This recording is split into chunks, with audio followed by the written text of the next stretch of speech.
Hello people, ఎలా ఉన్నారు? అందరూ బాగున్నారా? నేనైతే చాలా బాగున్నాను. ఏంది పిల్ల ఇన్ని రోజులు ఎటు పోయింది, ఇప్పుడు వచ్చి ఇలా అంటుంది అనుకుంటున్నారా? జస్ట్ ఊరికే వెకేషన్కి వెళ్ళేసి వచ్చా. అండ్ నేను మిమ్మల్ని ఒక క్వశ్చన్ అడగాలి.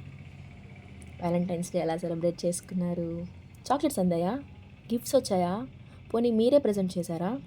అసలు రిలేషన్షిప్లో ఉంటే ఇవన్నీ సెలబ్రేట్ చేసుకోవాలా? అసలు రిలేషన్షిప్లో లేని వాళ్ళు ఫీల్ అవుతున్నారా?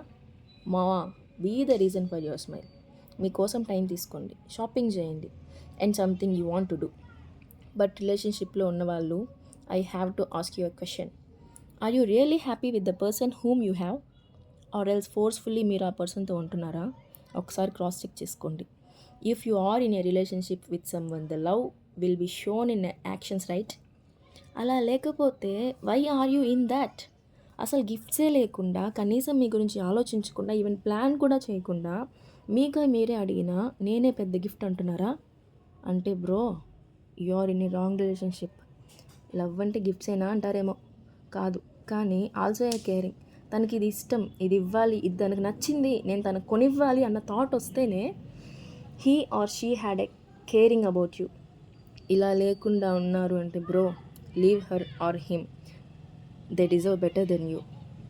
నేను చెప్పేది రిలేషన్షిప్లో ఉన్న వాళ్ళకి మాత్రమే కాదు, అది ఏ రిలేషన్షిప్ అయినా, సిస్టర్స్ కావచ్చు, బ్రదర్స్ కావచ్చు, ఫ్రెండ్షిప్ అయినా, లేకపోతే mother and daughter, mother and son, son and daughter, అలాగా ఉంటారు కదా. అది ఏ రిలేషన్షిప్ అయినా బ్రో, బోత్ సైడ్స్ ఎఫర్ట్స్ ఉంటేనే ఆ బాండ్ అనేది నిలబడుతుంది. అలా కాకుండా ఒక సైడ్ నుంచే టైం వెళ్తుంది, ఒక సైడ్ నుంచే గిఫ్ట్స్ వెళ్తున్నాయి, ఒక సైడ్ నుంచే వాళ్ళ గురించి థింక్ చేస్తున్నారు అని అంటే ఆ బాండ్ ఎన్నో రోజులు నిలబడదు. ఎందుకనంటే సీఈఓస్ కూడా టైం ఉంటుంది బ్రో, నీకే కాదు. అలా అని చెప్పేసి అని వాళ్ళని ఇగ్నోర్ చేసావు అని అంటే ఒక మంచి పర్సన్ని, ఒక లవ్ చేసే పర్సన్ని మీరు మిస్ చేసుకున్నట్టే కదా. అది ఏ రిలేషన్షిప్ అయినా మీరు ఎవరితో ఉన్నారు, ఏ పర్సన్తో ఉన్నారు అనేది ఒకసారి క్రాస్ చెక్ చేసుకోండి.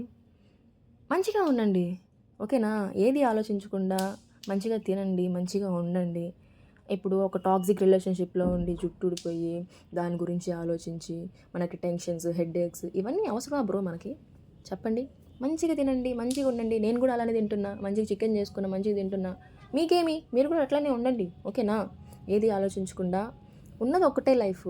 ఈ లైఫ్లో మనం హ్యాపీగా ఉండాలి, హ్యాపీగా తినాలి, హ్యాపీగా లవ్ చూపించాలి, హ్యాపీగా లవ్ చూపించుకోవాలి, ఓకేనా?